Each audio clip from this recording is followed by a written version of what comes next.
Saudi Arabia ఒంటెలు, ఖర్జూరాలు, ఎడారి తప్ప అక్కడ ఏముండవు. కానీ ఆ ఎడారిలో దొరికే ఆయిల్తో వాళ్ళిప్పుడు ఏ రేంజ్లో డెవలప్ అయ్యారంటే ప్రపంచంలో ఉన్న 70% మంది కోటీశ్వర్లు ఇక్కడే ఉన్నారు. వీళ్ళు డబ్బులోనే కాదు, టెక్నాలజీలో కూడా తోపులే.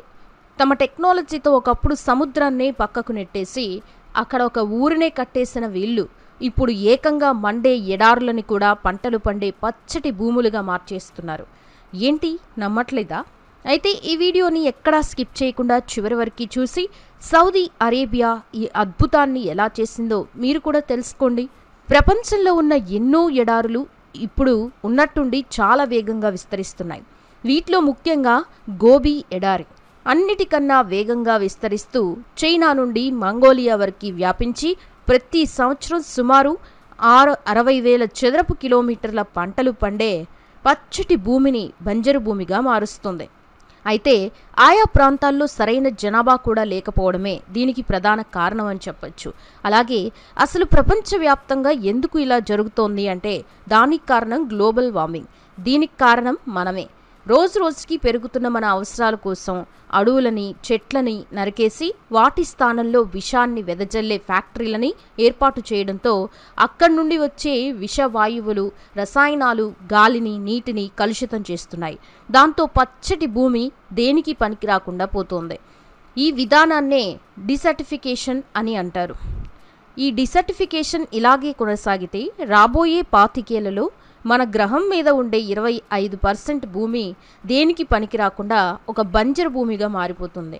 ఆ తర్వాత ఈ ఎఫెక్ట్ మరింత ఎక్కువై 50% భూమి పాడైపోతుందని నిపుణులు చెప్తున్నారు.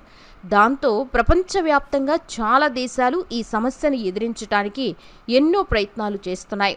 అయితే వీటిలో సౌదీ అరేబియా మాత్రమే ఈ పరిస్థితిని సమర్థవంతంగా ఎదుర్కొని తమ భూమిని కాపాడుకుంటోంది. సౌదీ అరేబియా దేశాలు ఇప్పుడంటే ఇంత రిచెస్ట్ కంట్రీస్గా ఉన్నాయి, కానీ 1938 కంటే ముందు నిరుపేద, అవి కూడా పేద దేశాలే. ఆ తర్వాత వాళ్ళకి తమ ఎడారుల్లో ఆయిల్ దొరకడం, ఇంటర్నేషనల్ మార్కెట్లో ఆయిల్కి రోజు రోజుకి డిమాండ్ భారీగా పెరగడంతో వాళ్ళు కొన్నేళ్లలోనే లక్షల కోట్లను సంపాదించి ఇప్పటికీ లగ్జరీ లైఫ్ని ఎంజాయ్ చేస్తున్నారు. వీళ్ళకి పెద్దగా పని చేయాల్సిన అవసరం కూడా లేదు. ఎందుకంటే వీళ్ళ దగ్గరున్న ఆయిల్ రిజర్వ్స్ ప్రపంచంలో ఎక్కడా లేవు. అవి ఎంత అంటే ఈ సౌదీ అరేబియా దేశాలు ఒకవేళ తమ ఆయిల్ని ఎక్స్పోర్ట్ చేయకుండా తమ అవసరాల కోసమే ఉంచుకుంటే ఆ ఆయిల్ వాళ్ళకి దాదాపు 2200 సంవత్సరాలు వస్తుంది. అంత ఆయిల్ ఉండబట్టే సౌదీ అరేబియా దేశాలు ప్రస్తుతం ప్రపంచంలోనే రిచెస్ట్ కంట్రీస్గా ఇప్పటికీ ఉన్నాయి. ఆ ఆయిల్ బిజినెస్ వల్లే వాళ్ళు ఈరోజు ఈ పొజిషన్లో ఉన్నారు. అలాగే వీళ్ళకి ఇప్పటివరకు ఒక వస్తువు కొరత అనేది ఎప్పుడూ ఏర్పడలేదు. ఎందుకంటే వీళ్ళకి దేన్నైనా కొనగలిగే శక్తి ఉంది. ఆ శక్తి వల్లే వారికి అవసరమున్న ఆహార దినుసులు, పళ్ళు, కూరగాయలు అని అన్నిటినీ ఇండియా నుండి చైనా వరకు అన్ని దేశాల నుండి దిగుమతి చేసుకుంటున్నారు. అలాగే వీటన్నిటితో పాటు ఈ అరేబియా దేశాలు మంచి నీటిని కూడా భారీగా దిగుమతి చేసుకుంటున్నాయి. ఈ నీటిని వీళ్ళు ఎన్నో సంవత్సరాలుగా ఫ్రాన్స్, ఇటలీ, కువైట్ అండ్ లండన్ల నుండి ఎక్కువగా దిగుమతి చేసుకుంటున్నారు. అయితే వీళ్ళు ఈ నీళ్ళని ఎక్కువగా దిగుమతి చేసుకోవడానికి డిసర్టిఫికేషన్ కూడా ఒక ముఖ్య కారణమే. ఈ సౌదీ అరేబియా దేశాల్లో వర్షపాతం చాలా తక్కువగా ఉంటుంది. ఇక్కడ ఒక సంవత్సరంలో కేవలం 4 ఇంచుల వర్షపాతం మాత్రమే నమోదవుతుంది. అలా కురిసిన కొంచెం నీరు కూడా పర్వతాలు, కొండల మీదుగా ఎర్ర సముద్రంలో కలిసిపోతుంది.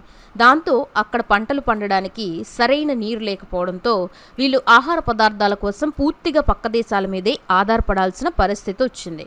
అయితే 1970లో సౌదీ అరేబియా దేశాలు తమ వ్యవసాయ రంగాన్ని ఎలాగైనా అభివృద్ధి చేసుకోవాలని నిర్ణయించుకున్నాయి.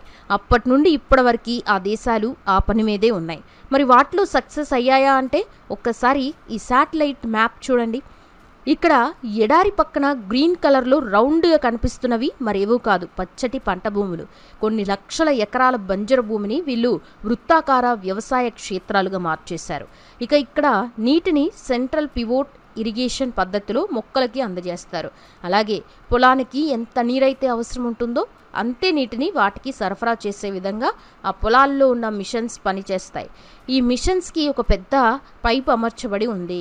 అవి వాటి సహాయంతో నీటిని ఒక నిర్దిష్టమైన మార్గంలో వెదజల్లుతాయి అన్నమాట.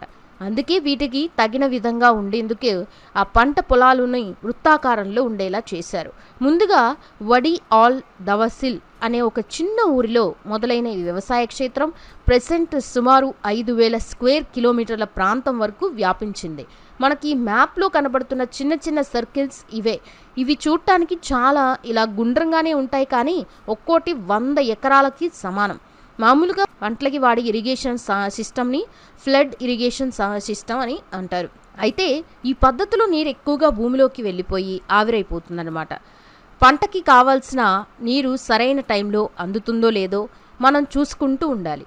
అందుకే సౌదీ అరేబియా వాళ్ళు తమ భూముల్లో సెంట్రల్ పివోట్ ఇరిగేషన్ పద్ధతిలో మాత్రమే పంప్ చేస్తున్నారు. అందుకే సౌదీ దేశాల్లో మనకి ఇలాంటి వ్యవసాయ క్షేత్రాలు వందల సంఖ్యలో కనబడతాయి. అయితే నదులు, వర్షపాతం లాంటివి ఏమీ లేకుండా సౌదీలోని దేశాలు ఎలా ఇన్ని వేల ఎకరాలకి నీరు సరఫరా చేస్తున్నాయంటే తమ భూమిలోని నీళ్ళని వాళ్ళు బయటికి తీసి వాడుకుంటున్నారు. లిబియా తర్వాత ఎడారి కింద ఉండే భూగర్భ జలాల కోసం సౌదీ దేశాలు ఎన్నో పరిశోధనలు చేశాయి. ఇక అప్పుడే వారికి 480 క్యూబిక్ కిలోమీటర్లు నీరు లభించగా 1970 నుంచి వీళ్ళు ఈ నీటిని వాడుకునే తమ వ్యవసాయాన్ని ఇంప్రూవ్ చేసుకుంటున్నారు. ఇలా ఇప్పటివరకు ఆ నీటిలో 21 క్యూబిక్ కిలోమీటర్ల మేర వాడారు. అలాగే డిసాలినేషన్ అనే పద్ధతిని ఉపయోగించి సముద్రపు నీటి నుండి కూడా మంచినీటిని తయారు చేస్తున్నారు. ఇలా డిసాలినేషన్ పద్ధతిని వాడుతున్న దేశాల్లో సౌదీ అరేబియా దేశాలే ఫస్ట్ ప్లేస్లో ఉన్నాయి. అయితే ఈ డిసాలినేషన్ ప్రాసెస్ అనేది చాలా ఖర్చు మరియు ఎనర్జీతో కూడుకున్నది కాబట్టి ఈ దేశాలు ఫ్యూయల్ మరియు న్యూక్లియర్ పవర్ ద్వారా ఈ డిసాలినేషన్కి కావాల్సినంత ఎనర్జీని అందిస్తున్నారు. ఇక ఇక్కడి భూమిలోని నీరు మరో 50 సంవత్సరాల్లో పూర్తి అవబోతుందని వీరికి తెలియగా సాధారణ వర్షపాతం నమోదయ్యే వెస్ట్ కోస్ట్ ప్రాంతాల్లో సౌదీ అరేబియా ప్రభుత్వం ఒక ప్రయోగాన్ని చేపట్టింది. మనం ముందే చెప్పుకున్నాం, ఇక్కడి వర్షపు నీరు కొండల మీద నుండి జారి ఎర్ర సముద్రంలో కలుస్తుందని. ఇప్పుడు ఈ సౌదీ దేశాలు ఆ నీటిని ఆపి వాటిని నిల్వ చేయడం కోసం ఆల్ బాయిదా అనే ఒక ప్రయోగాన్ని చేపట్టారు. ఇది అక్కడి పర్వతాలని బ్రౌన్ కలర్ నుంచి గ్రీన్ కలర్లోకి మార్చేలా ఉపయోగపడుతుంది. మీరు రీసెంట్గా సోషల్ మీడియాలో ఒక వీడియోని చూసే ఉంటారు. అందులో దారి గుండా వేగంగా ప్రయాణిస్తున్న వరద నీరు మనకు క్లియర్గా కనపడుతుంది. ఇలాంటి వరదలు సౌదీలోని వెస్ట్ కోస్ట్లో 2-3 సంవత్సరాలకు ఒకసారి వస్తూ ఉంటాయి. ఈ నీటిని సౌదీ వాళ్ళు తమ ఆల్ బాయిదా ప్రాజెక్టులో ఆపాలని చూస్తున్నారు. ఈ పర్వతాల మీద చిన్న చిన్న చెక్ డ్యాములను ఏర్పాటు చేసి ఆ నీటిని ఆపాలని ఈ ప్రాజెక్టు స్టార్ట్ చేశారు. అయితే ఇంతకుముందు ఆ నీరు పర్వతాల మీద నుండి జారిపోయి సముద్రంలో కలిసేది. కానీ ఇప్పుడు టెర్రస్లని ఏర్పాటు చేయటం వల్ల ఆ నీటి వేగం తగ్గి క్రమంగా ఆ నీరు ఆ పర్వతాల దగ్గరే ఇంకి వాటిని పచ్చగా మారుస్తున్నాయి. ఇది కాదు, ఎడారిని పచ్చగా మార్చడానికి అండ్ అక్కడ వర్షపాతాన్ని కూడా పెంచడానికి సౌదీ అనేక కార్యక్రమాలు చేపడుతోంది. ఇందులో భాగంగానే సౌదీ భారీగా సోలార్ మరియు విండ్ ఫోర్స్ని ఏర్పాటు చేసింది. ఇక ఈ సోలార్ ఫామ్ ఎండ ద్వారా ఎలక్ట్రిసిటీని తయారు చేస్తాయి. అలాగే సూర్యరశ్మి సోలార్ ప్యానెల్పై పడగానే అది రిఫ్లెక్ట్ అయ్యి అట్మాస్ఫియర్ యొక్క ఉష్ణోగ్రతను పెంచుతుంది.